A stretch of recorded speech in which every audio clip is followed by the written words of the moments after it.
अगर आप हमारे साथ पहली बार जुड़ रहे हैं तो चैनल को सब्सक्राइब कर लो, बेल आइकन को प्रेस कर लो, ताकि जैसे ही इन फ्यूचर हम इम्पोर्टेंट वीडियोस आप सभी के लिए लेके आएँ, आप सभी तक उसका नोटिफिकेशन पहुंच सके। दोस्तों, HPU BEd एंट्रेंस टेस्ट श्रृंखला को आगे बढ़ाते हुए चलिए शुरू करते हैं आज के इस वीडियो को। और बेसिकली हमारी अप्रोच क्या है, हम क्वेश्चंस लेके आ रहे हैं आपके लिए इम्पोर्टेंट, आपने बस मॉक टेस्ट की तरह उन्हें अटैम्प्ट करना है। अगर आप डिटेल में ये सारा का सारा स्टडी मटेरियल पढ़ना चाहते हैं, प्राप्त करना चाहते हैं और भी काफ़ी बेनिफिट्स प्राप्त करना चाहते हैं, तो सीधा व्हाट्सएप करके पेड क्रैश कोर्स की जानकारी ले लेना। वीडियो कोर्स चाहिए हो तो उसके बारे में भी आप डिटेल ले सकते हैं। अगर आप नॉर्मल कोर्स चाहते हो तो वो भी आप परचेज़ कर सकते हैं। तो हर एक क्वेश्चन को खुद अटेम्प्ट करना वीडियो को पॉज करके। पहला क्वेश्चन, निम्नलिखित में से कौन केंद्रीय विश्वविद्यालय नहीं है? सेंट्रल यूनिवर्सिटीज़ के बारे में आपको पता होगा, तो इन सारी यूनिवर्सिटीज़ को ध्यान से देखो। पहली है पौंडीचेरी यूनिवर्सिटी, उसके बाद है विश्व भारती, उसके बाद HNB गढ़वाल यूनिवर्सिटी, उसके बाद कुरुक्षेत्र यूनिवर्सिटी। तो तीन जो हैं ये सेंट्रल यूनिवर्सिटीज़ हैं। कौन कौन? विश्व भारती, HNB, कुरुक्षेत्र। लेकिन दोस्तों, पौंडीचेरी यूनिवर्सिटी जो है ये सेंट्रल यूनिवर्सिटी नहीं है, तो इसका बिल्कुल सही आंसर है ए। तो यूनिवर्सिटीज़ जो हैं, ख़ास तौर पे जो मोस्ट इम्पोर्टेंट यूनिवर्सिटीज़ हैं उनके बारे में नॉलेज रखिएगा। उसके बाद नेक्स्ट क्वेश्चन है, ये भी यूनिवर्सिटी से ही रिलेटेड क्वेश्चन है और इम्पोर्टेंट है। इसमें एक नई चीज़ भी आपको सीखने को मिलेगी। Which of the following universities has not adopted the Meta university concept? निम्नलिखित में से किस विश्वविद्यालय ने मेटा यूनिवर्सिटी या फिर विश्वविद्यालय की अवधारणा को नहीं अपनाया है? अब सबसे पहले ये आपको क्लियर होना चाहिए, व्हाट इज़ मेटा यूनिवर्सिटी। तो इसमें क्या होता है, आज के टाइम में आपको पता है इंफॉर्मेशन टेक्नोलॉजी जो है ये बहुत ही आगे बढ़ चुकी है।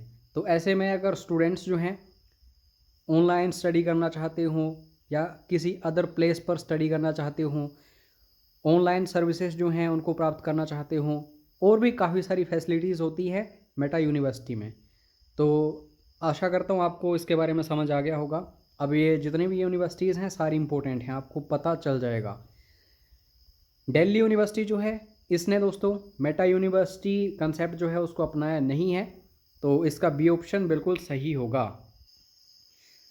अब देखिए दोस्तों, होता क्या है कि काफ़ी सारी कंट्रीज़ में कॉलेज लेवल पर स्टूडेंट्स कम होते हैं। ऐसा क्यों है? क्योंकि जो फॉरेनर कंट्रीज़ हैं, जैसे मैं नॉर्मली बात करता हूँ यूरोपियन यूनियन की या फिर और कुछ एक हैं, तो नॉर्मल स्कूल लेवल पर ही टेक्निकल वोकेशनल कोर्सेज हो जाते हैं और स्टूडेंट्स को ज़रूरत ही नहीं पड़ती कॉलेज लेवल पर जाने की। वो आराम से अच्छी खासी नौकरी जो है प्राप्त कर लेते हैं स्कूल के बाद ही। लेकिन इंडिया हो गया, USA हो गया, यहाँ पे कॉलेजेस की काफ़ी वैल्यूज़ हैं। जैसे आप USA में जाओ, जो स्टूडेंट कॉलेज ज्वाइन कर लेगा वो सबसे हाई लेवल पर पहुँचता है। मल्टीनेशनल कंपनीज़ में काम करने के लिए कॉलेज इम्पोर्टेंट है एंड सो ऑन। और USA में तो ज़्यादातर कंपनीज़ जो हैं मल्टीनेशनल कंपनीज़ ही हैं। तो ये तो लाजमी है कि दोस्तों हाईएस्ट नंबर ऑफ स्टूडेंट्स जो हैं कॉलेजेस में ये इंडिया में हैं, क्योंकि नॉर्मली आपके यहाँ आसपास जो भी होंगे गांव में या शहरों में हर कोई बच्चा जो है कॉलेज जाता ही जाता है। लेकिन अब नेक्स्ट क्वेश्चन ये है कि सेकंड रैंक किसका है? तो ये सारे के सारे ऑप्शंस आपको ध्यान से देखने हैं। USA जो है ये सेकंड रैंक पर है। कॉलेजेस में काफ़ी सारे स्टूडेंट्स जाते हैं यहाँ पे। इंडिया में सबसे ज़्यादा, पूरी दुनिया में जनसंख्या भी ज़्यादा है और कॉलेजेस का ट्रेंड भी ज़्यादा है इंडिया में। उसके बाद है USA। तो इसको अच्छे से याद रखना, क्वेश्चन किसी भी तरीके से पूछा जा सकता है। हालांकि ये क्वेश्चन सबसे ज़्यादा इंपॉर्टेंट है कि highest number of students in colleges कहाँ हैं, तो इंडिया इसका सही आंसर होगा। एक ही क्वेश्चन में 2 या 3 क्वेश्चंस मैं कवर कर देता हूँ, आपके लिए फ़ायदा होगा आने वाले समय में। ये आ गया मोस्ट इम्पोर्टेंट क्वेश्चन।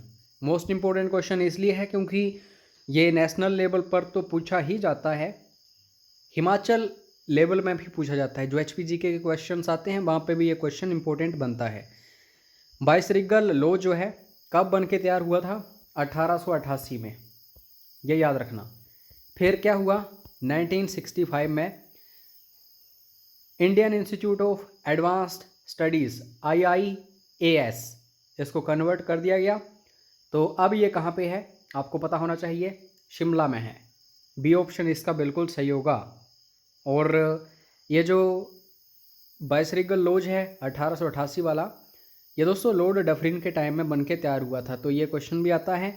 बाकी और भी काफ़ी सारे क्वेश्चन हैं, बाद में हम कभी देखेंगे। बस आपको ये 1965 वाला ईयर याद रखना है, 1888 वाला ये याद रखना है। और Indian institute of advance studies का पुराना नाम क्या था, ये था दोस्तों वाइसरीगल लॉज, ये याद रखना है। बाकी जैसे ही आप कोर्स वगैरह ज्वाइन करेंगे, ये सारी चीज़ें आपको वहाँ पर अवेलेबल होंगी, तो आप ज़रूर व्हाट्सएप करके पूरी जानकारी ले लेना। समय काफ़ी कम है, अब आप क्या करिएगा, जो भी अच्छा सा समय आपको मिला है उसको यूटिलाइज़ करिएगा। 2 हफ्ते के आसपास आपको टाइम मिला है, अगर इसमें आपने अच्छे से तैयारी कर ली तो आपको सीट सरकारी मिलेगी और आने वाले टाइम में भी आपको काफ़ी प्रॉफिट्स होंगे उसके। ये क्वेश्चन जो है ये भी इम्पोर्टेंट है। Regional offices of national council of teacher education, राष्ट्रीय शिक्षा परिषद के क्षेत्रीय कार्यालयों की संख्या बताएं। और एग्ज़ाम में आने की संभावना पूरी है इस एग्ज़ाम की, क्योंकि काफ़ी बार ये क्वेश्चन रिपीट हुआ है। तो जैसे कि आपको पता है, टीचर एजुकेशन जो होती है उसके लिए रीजनल ऑफिसेस जो होते हैं नेशनल काउंसिल के, वो 4 होते हैं। तो इसका ए ऑप्शन बिल्कुल सही होगा। और बाकी अगर हो सके तो national council of teacher education के बारे में पढ़ लेना।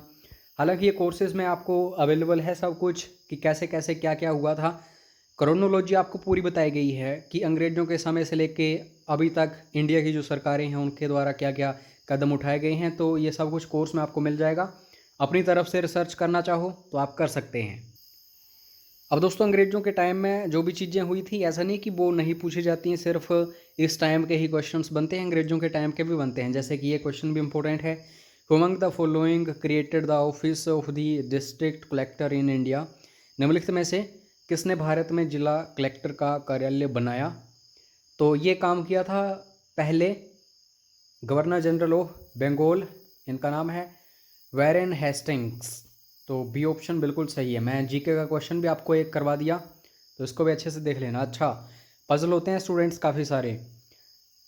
First governor general of British Bengal पूछा जाए तो वैरेन हेस्टिंग्स आपको आंसर करना है।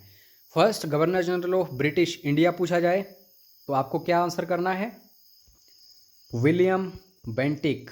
विलियम बेंटिक भी इम्पोर्टेंट नाम है, क्योंकि एजुकेशन की दुनिया में इसने बहुत काम किया था इंडिया में। अगर क्वेश्चन पूछ लिया जाए फर्स्ट वाइसरॉय ऑफ इंडिया तो लॉर्ड कैनिंग। ये सारे क्वेश्चंस आते हैं, बार बार पूछे जाते हैं। ये जो क्वेश्चन है, indicate the number of regional offices of national council of teacher education, इसी की तरह एक और क्वेश्चन हमें देखने को मिला है कई बार एग्जाम्स में, तो उसको भी देख लेते हैं। Indicate the number of regional offices of university grants commission, UGC जो है उसके हम रीजनल ऑफिसेस की बात करें तो कितने होते हैं, तो ये दोस्तों 7 हैं। ए ऑप्शन इसका सही है। अगर 7 ऑप्शंस में ना मिले, 6 मिल जाए तो इसको भी चूज़ कर सकते हैं, क्योंकि एक ऑफिस जो है कम या ज़्यादा हो सकता है। कई बार होता है किसी ऑफिस को थोड़ी टाइम के लिए बंद कर दिया जाता है या फिर ओपन कर दिया जाता है। तो वैसे तो ऑप्शंस में 7 है, तो 7 ही आपको चूज़ करना है, अदरवाइज़ आप 6 चूज़ कर सकते हैं। इससे ज़्यादा जब बनेंगे तो ये करंट अफेयर्स का क्वेश्चन होगा, अभी तक बने नहीं हैं। और जब भी फर्स्ट होगा पूरी दुनिया में या फिर पूरे इंडिया में या फिर पूरे हिमाचल में, तो वहाँ से क्वेश्चन पक्का बनता है। जैसे कि ये क्वेश्चन है, the first open university in India was setup in the state of. First open university जो है इंडिया की, ये आंध्र प्रदेश में बनी थी।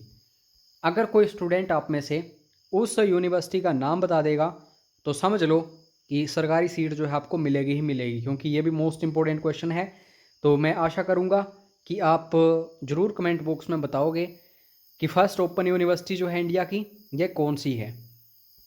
और एक क्वेश्चन आप सभी के लिए छोड़ रहा हूँ, आपको कमेंट बॉक्स में इसका आंसर बताना है।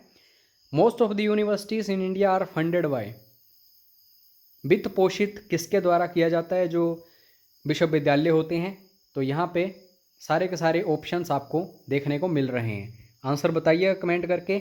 और कोर्स की जानकारी आप लेना चाहते हो, क्योंकि अब कुछ ही दिन आपके पास बचे हैं तैयारी करने के लिए, और मैं चाहता हूँ कि अगर आप अच्छे से तैयारी करना चाहो तो व्हाट्सएप ज़रूर कर लेना, कोर्स ज्वाइन ज़रूर कर लेना, और हमारे साथ जुड़े रहो। फ्री ऑफ कॉस्ट भी स्टडी मटेरियल आपको मिलता रहता है। और टेलीग्राम चैनल के साथ ज़रूर जुड़ो, क्योंकि वहीं पे आपको free of cost study material मिलेगा। वीडियो के डिस्क्रिप्शन बॉक्स में या फिर फर्स्ट कमेंट में आपको लिंक मिल जाएगा टेलीग्राम का। जय हिंद, जय हिमाचल।